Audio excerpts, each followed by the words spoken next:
সামাজিক মাধ্যমত মোৰ বিষয়ে নানা বদনাম চলি আছে। মই এজন মাৰোৱাৰী সম্প্ৰদায়ৰ ল'ৰা য়শ কুমাৰ আগৰৱাল, গংগা ট্ৰেডাৰ্ছৰ ওনাৰ যিমানখিনিলৈকে মই জানো। তেখেতৰ লগত মোৰ 7-8 বছৰৰ পৰা ভাল বন্ধুত্ব আছিলে। তাৰপিছত আজি 3 মাহমানৰ আগৰ পৰা তেখেতে মোক প্ৰপ'জেল কৰি আছে যে আমি ফিউচাৰত ভালকৈ থাকিম, তোমাক মই বিয়া পাতিম।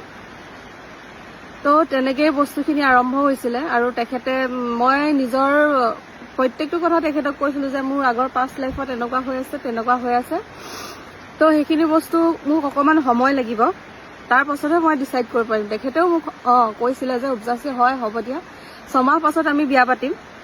এতিয়া বৰ্তমান ময়ো ছেটেল হৈছোঁ, তুমিও ছেটেল হৈ লোৱা, আৰু এতিয়া তোমাৰ সমস্ত ৰেছপনচিবিলিটি মই ল'ম। আজি গংগা ট্ৰেডাৰ্ছৰ যদি ওনাৰজনে মোক তেনেকৈ কয় যে হয় ৰেছপনচিবিলিটি লৈছোঁ ছোৱালী এজনী, ময়ো ভালেই পাইছোঁ। আজি যি হ'লেও মাৰোৱাৰী সম্প্ৰদায় হ'লেও মই বিয়া হ'ম, সেইবুলিয়ে মই আছিলোঁ, বিয়া হ'ম তেখেতৰ লগত। ভাল ল'ৰা হয়, ল'ৰাজন আচলতে ভাল, মই তেনেকুৱা ভাবি আছিলোঁ। তাৰপিছত তেখেতে মোক কয় মানে মই যোৰহাটত থাকোঁতে যে ব'লা আমুকত যাওঁ, পাৰ্টি কৰিম, কিবা খাম মেলিম, ব'লা যাওঁ। তেনেকুৱাকৈ তেখেতে মোক বহুত জেগালৈ লৈ গৈছে। তেখেতে তাত পইচা কি দিছে কি নাই মই সেইবিলাক নাজানো। দিছে, আমুক দিছে, তুমি টেনশ্যন নল'বা, মই কৰি আছোঁ চব, তেনেকৈ বুলি কয়। তাৰপিছত এতিয়া মই যিমানটো শুনা পাই আছোঁ, তেখেতে ঘৰৰ পৰা পইচা চুৰ কৰি, সোণৰ বস্তু চুৰ কৰি সেইখিনি কৰিছে। সেইখিনি মই নাজানো। হয়, এদিন মই সুধিছোঁ তেখেতক, যেতিয়া মোক অৰুণাচল যাবলৈ তেখেতে মোক পইচা দিছিলে 1 লাখ টকা এটা মোৰ ওচৰত দিছিলে যে এইটো যোৱা, তুমি ফুৰি আহিবা, এনজয় কৰি আহিবা ফ্ৰেণ্ডৰ লগত। মই তেতিয়া সুধিছোঁ তেখেতক যে তুমি যে মোক পইচাটো দিছা, সেই পইচাটো তোমাৰ নিজৰ হয়নে নহয়? তেতিয়া মোক কৈছে মোৰ নিজৰ পইচা। তেতিয়াহ'লে মই ভাবিছোঁ মোৰ বয়ফ্ৰেণ্ডে দিছে, মই ফুৰি আহোঁ, কি আছেনো ফুৰাত, মই সেই বুলি ভাবিছোঁ।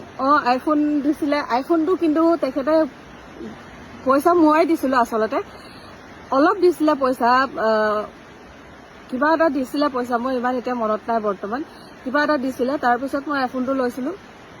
তাৰপিছত এতিয়া বৰ্তমান সামাজিক মাধ্যমত সেইবিলাকে চলি আছে যে তেখেতে মোক আইফোন দিছে, গাৰ্লফ্ৰেণ্ডৰ কাৰণে পইচা খৰচ কৰিবলৈ সি ঘৰৰ সোণৰ বস্তু বিকিছে। সেইবিলাক বস্তু মই আচলতে নাজানো।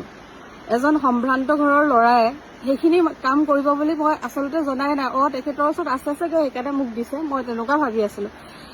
আৰু মই নাজানো কোনোবা এজন মানুহে মোৰ ৰেছপনচিবিলিটি লৈছে, মোৰো ভাল লাগিছিলে। মোক বিয়া পাতিম বুলি যিহেতু কৈছে, ভালকৈ লাইফটো ষ্টাৰ্ট কৰিম, মই ভবা নাই যে ঘৰৰ পৰা সোণৰ বস্তু লৈ কিবা কৰিব বা তেনেকুৱা কিবা কৰি আছে। কাৰণ মই তেখেতক গংগা ট্ৰেডাৰ্ছৰ ওনাৰ বুলি ভাবি আছিলোঁ।